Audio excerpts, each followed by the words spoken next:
বিসমিল্লাহির রহমানির রাহিম। এখানে সকাল সকাল আজকে ঘুম থেকে ওঠার আগেই কিন্তু আব্বু চলে এসেছিল। মা মোটা চাল পাঠিয়েছে, সেই সাথে মেহেদি পাতা আস্ত পাঠিয়েছে, বেটেও পাঠিয়েছে, আর এখানে তাল নিয়ে পাঠিয়েছে। আসলে এই সব কিছু কালকে পাঠানোর কথা ছিল, সেজন্য কালকে পাঠাতে না পেরে সে আজকে একেবারে ভোর 7টায় কিন্তু পাঠিয়ে দিয়েছে আব্বুকে।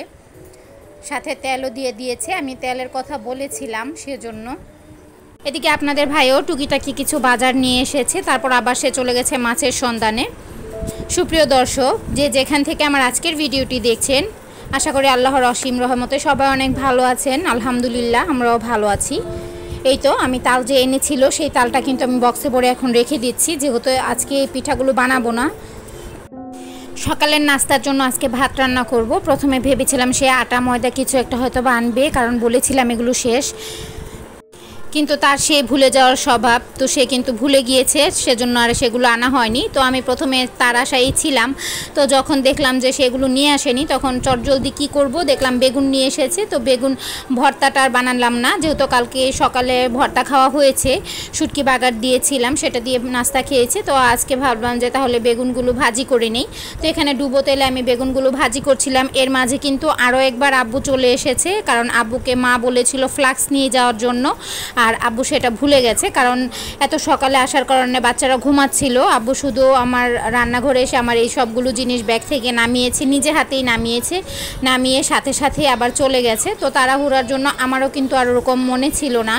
আসলে আব্বু আসলে সবসময় এরকমই করে, হয়তো বা সর্বোচ্চ অনেক বেশি হলে 10 থেকে 15 মিনিট অথবা 20 মিনিট হয় না, কখনো 15 মিনিট এরকম হয়তো বা দেরি করে, বাবুকে নিয়ে একটু খেলাধুলা করে তারপর চলে যায়।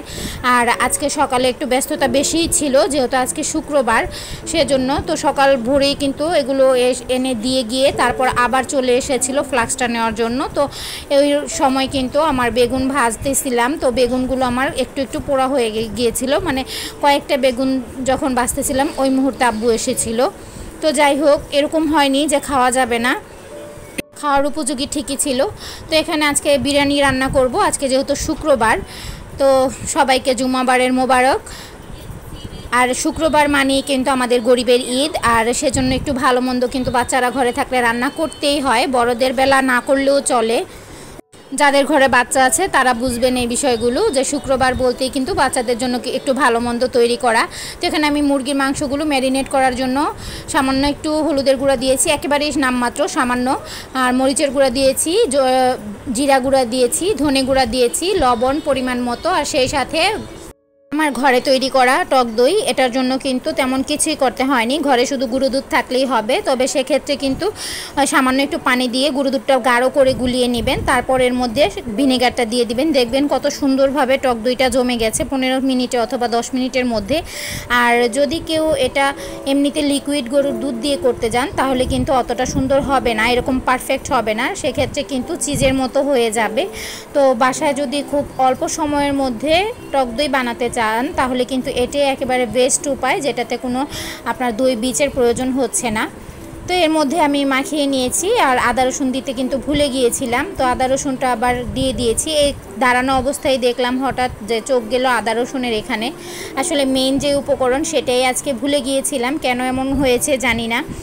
আসলে একসাথে অনেকগুলো কাজ করা পরে দুইটা হাত দিয়ে একটা কাজ নিয়ে বসে থাকে না, আর একটা কাজ নিয়ে বসে থাকলে কিন্তু রান্নাবান্নার অনেক বেশি দেরি হয়ে যাবে, কারণ সকাল থেকে একটার মধ্যে বাবুকে আমার 3 থেকে 4 বার খাওয়ানো হয়, যেহেতু সে একসাথে খেতে চায় না, তো অল্প অল্প করে তাকে কিন্তু বারবার খাওয়াতে হয়। তো তাকে খাওয়ানোরও একটা ব্যাপার স্যাপার থাকে, সেই সাথে তার মর্জি করারও ব্যাপার স্যাপার থাকে, সব কিছু মিলিয়েই কিন্তু আমাকে সংসারের কাজগুলো সারতে হয় দুপুরের মধ্যে। এদিকে পোলার চালটা আমি ভিজিয়ে রাখবো, সেজন্য কিন্তু আমি আগেই এটা নামিয়ে নিলাম। এখানে 1 কেজি চাল আমি ব্যবহার করিনি, 2 কাপ রেখে দিয়েছি। আর আজকে আমি মুগ ডালটা ব্যবহার করব বিরিয়ানিতে, মুগ ডালটা ব্যবহার করলে অনেক বেশি ভালো লাগে, তাই মুগ ডালটা ভেজে নিয়েছি ঠান্ডা হতে দিয়ে। এর মাঝে কিন্তু চলে এলাম আমরা কুচি করে আমড়ার ভর্তা বানানোর জন্য। এখানে সামান্য একটু মরিচের গুঁড়া আর বিট লবণ নিয়েছি, যাতে করে চটজলদি বানানো হয়ে যায়। আসলে মেয়েদের নিয়ে ঘরে প্রতিদিনই সকাল 11টার পরে কোনো না কোনো একটা টক ফল, হয়তো বা পেয়ারা, হয়তো বা আমরা বা আম যখন ছিল তখন আম, এগুলো কিন্তু মাখিয়ে খেয়েছি। আসলে এই সময়টাতে দেখা যায় ভালো লাগে এরকম কোনো একটা টক জাতীয় ফল মেখে খেতে। আবার এই সময় কিন্তু ক্ষুধাটাও সবার লেগে আসে। তো তখন কিন্তু রান্নার ফাঁকে অন্য সব কিছু তৈরি করে বা অন্য কোনো কিছু খাওয়া হয় না। তো এইটুকু খেলে কিন্তু হয়ে যায়। আর এই সময় গরমের তাপটা অনেক বেশি থাকে, গরমের মধ্যে টক ভর্তা কিন্তু খেতে অনেক মজার। তারপর দেখলাম যে সে বাজারে কোনো ধরনের মাছ পায়নি বলতে আমরা যে মাছগুলো খাই সেগুলো কিন্তু পায়নি। তো বাবুর জন্য পাঙ্গাস মাছ আনার কথা বলেছিলাম, সে একটা পাঙ্গাস মাছ বড় দেখে নিয়ে এসেছে। পাঙ্গাস মাছ আমি যদিও খাই না, আমি কখনো পাঙ্গাস মাছের লবণটাও মানে রান্না করলে লবণটাও দেখিনি। আসলে আমার এটার প্রতি কোনোভাবেই মন আসে না যে আমি একটু মুখে দিয়ে দেখি, কিন্তু আজকে মাছের যে টুকরোগুলো এগুলো দেখে কিন্তু খুবই লোভনীয় লাগছিল। আর ওর বাবাও বলছিল যে এটার মধ্যে কোনো গন্ধ হবে না, তুমি খেতে পারো রান্না করে। পরে আমি বললাম যে না, আমার আসলে মন থেকে কোনোভাবে এটা চায় না, আমি এটার স্বাদও আমি কখনো জানি না এটা কীরকম খেতে, আমার এমনিতেই এটা পছন্দ না। আর যে আপুদের পছন্দ অথবা ভাইয়াদের পছন্দ তাদের কাছে তো আসলে কিছুই বলার নেই, যার যেটা পছন্দ সেটা তার কাছে অনেক বেশি, আর যেটা পছন্দ না সেটা তো একেবারেই বিষের মতো হয়ে যায়, এরকম একটা অবস্থা। তো এই মাছটাও কিন্তু আমার কাছে ওই রকমই একটা কিছু। আমি কখনো এই যে বাচ্চাদের খিচুড়িতে দেই বা এমনিতে বাচ্চাদের খাওয়ালে আমি যখন মাছের কাঁটাটা বেছে নিই তখন কিন্তু আমি হাত ভালো করে হ্যান্ড ওয়াশ দিয়ে ধুয়ে নিই, আমার কাছে মনে হয় যেন গন্ধ লাগছে, অন্যরকম লাগছে। সেজন্য আসলে এই পৃথিবীতে আমরা অনেক মানুষ, তারপরেও কিন্তু আমাদের মধ্যে ভেদাভেদ আছে। আমরা এক একজন এক এক রকম, এক একজন দেখতে এক এক রকম, স্বভাব এক এক রকম, এটাই কিন্তু স্বাভাবিক। নয়তো সবার যদি একই ধরনের জিনিস পছন্দ হতো তাহলে কিন্তু আর হতো না। তো যাই হোক, এখানে 1-1.5 ঘন্টা হয়ে গেছে আমার মেরিনেট করা চিকেনটা। তো এরপর কিন্তু আমি পেঁয়াজ দিয়ে দিয়েছি এখানে হাফ কাপের মতো, আস্ত গোটা যেই গরম মশলা আছে সেগুলো দিয়েছি। এর মধ্যে পেঁয়াজটা একটু ভেজে নিয়ে তারপর যে ম্যারিনেট করা চিকেনটা ছিল সেটা দিয়ে 2-1 মিনিটের মতো একটু ভুনে নিয়েছি, মানে একটু কষিয়ে নিয়েছি। কষানোর পর এখানে আমি 2 থেকে 3 টেবিল চামচের মতো, মানে একটা প্যাকেট যে থাকে রাঁধুনির যে প্যাকেটগুলো থাকে বিরিয়ানির মশলা, সেটার হাফটা আমি এখানে দিয়েছি। যেহেতু আমার এখানে অনেক মুরগি না, মানে মনে হয় যে কাটা অবস্থার পরবর্তীতে এটা 1-1.5 কেজির মতো হবে এখানে মাংস আছে। 1.5 কেজি হবে না, তবে 1 কেজির চেয়ে একটু বেশি হবে। তো এখানে মশলাটা দেওয়ার পর ভালো করে একটু কষিয়ে নিয়েছি। ভালো করে কষানো হয়ে গেলে, অবশ্যই কষানোটা একটু আলতোভাবে করতে হয়, যেহেতু আমি মাংসটা মেরিনেট করে রেখেছি 1-1.5 ঘন্টা, তো মাংসটা কিন্তু অলরেডি সফট হয়ে গেছে। তো ভালো করে আমি আলতো হাতে কষিয়ে নিয়ে এর মধ্যে কিন্তু সেই বাটিটা, যে বাটিটার মধ্যে আমি মেরিনেট করে রেখেছিলাম, সেই বাটিটা ধুয়ে পরিমাণ মতো পানি দিয়ে এখন অল্প আঁচে বসিয়ে দিয়েছি। বেশ কিছুক্ষণ সময় নিয়ে তারপর আমি মুরগির মাংসটা রান্না করব, যেহেতু এখানে ফার্মের মুরগি ব্যবহার করেছি। আর সেই সাথে আমি হাত আর খালি রাখিনি, শসা 2টা কেটে নিচ্ছি। শসা আসলে আমি বেশি খাই, আপনাদের ভাইয়া শসা খায় না, সে সালাদ হিসেবে পেঁয়াজ আর লেবু খেতে পছন্দ করে। তো আমি লেবু, পেঁয়াজ, টমেটো অন্য কোনো কিছুই খাই না, আমি শুধু শসাটা খেতে পছন্দ করি। তো আমি খাই আর টুকটাক মেয়েরা খায়, সেজন্য এখানে মাত্র 2টা শসাই নিয়েছি, অনেক নেইনি।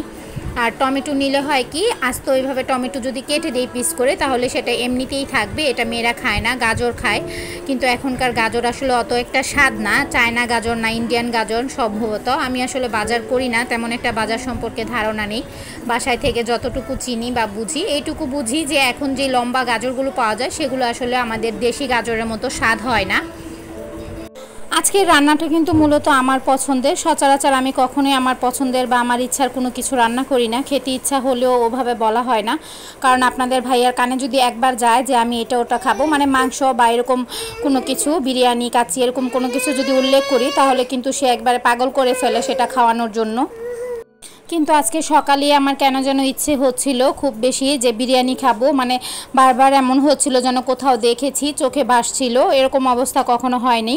আর আমি তাকে বলেছিলাম, আর সেই সাথে কিন্তু ঘরে চালটাও ছিল না, পোলার চাল শেষ হয়ে এসেছে, আর বিরিয়ানির প্যাকেটের যে মশলা সেটাও ছিল না। তারপরও কিন্তু সে আবার চলে গেছে। মেহেদি কিন্তু দেওয়া অবস্থায় তাকে আমি মেহেদি দিয়ে দিয়েছিলাম মাথায়, দাড়িতে, সে অবস্থায় সে জামা পরে বাজারে চলে গেছে, কারণ আমি বলেছি আজকে বিরিয়ানি রান্না করব সেজন্য। তো এই সমস্ত ছোট ছোট জিনিসগুলোই কিন্তু একজন আরেকজনকে সারা জীবনের জন্য একসাথে করে রাখে।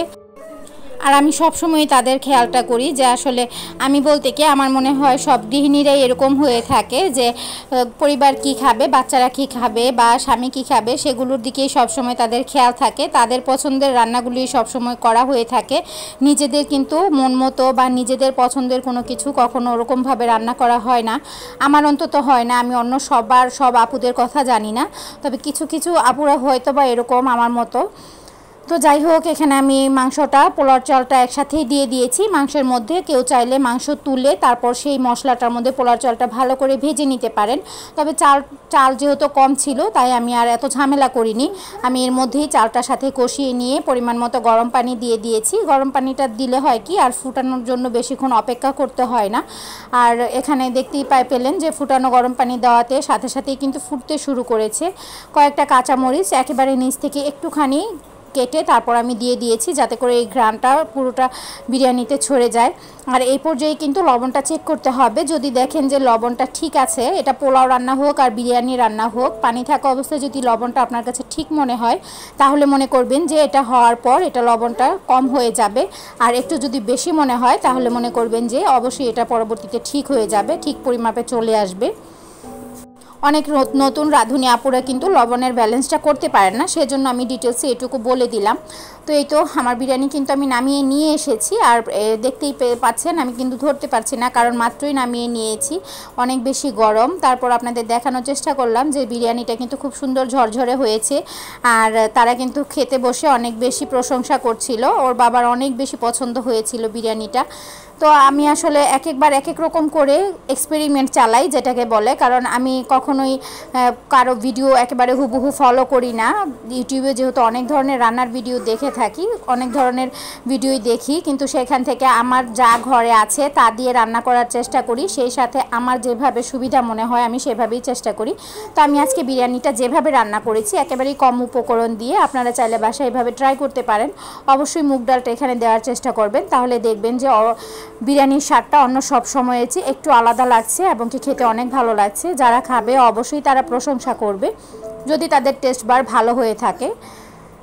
তো আসলে এই কথাটা আমি একটু মজা করে বললাম, কেউ কিছু মনে করবেন না। তো দেখতে দেখতে ভিডিওর একেবারে শেষ পর্যায়ে চলে এসেছি। আমার ভিডিওর কোনো একটি অংশ যদি আপনাদের একটুও ভালো লাগে তাহলে প্লিজ সাবস্ক্রাইব করে আমার চ্যানেলটি পাশে থেকে যেতে পারেন, আর বেল আইকনে ক্লিক করে দিতে পারেন পরবর্তী ভিডিওর জন্য।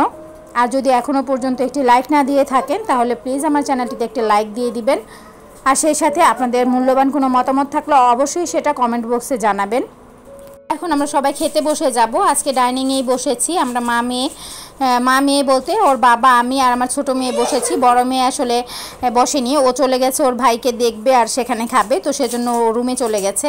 তো এখানে সন্ধ্যার দিকে সন্ধ্যার নাস্তার জন্য মা ডেনিস পাঠিয়েছিল, সেই ডেনিসগুলো আমি একটু গরম করে নিচ্ছি। ডেনিস কিন্তু এভাবে গরম করে মুচমুচে করে খেতে বেশ মজার হয়ে থাকে। তো দেখতে দেখতে ভিডিওর একেবারেই শেষ পর্যায়ে চলে এসেছি। সবাই ভালো থাকবেন, সুস্থ থাকবেন। আজ এ পর্যন্তই, আল্লাহ হাফিজ সবাইকে।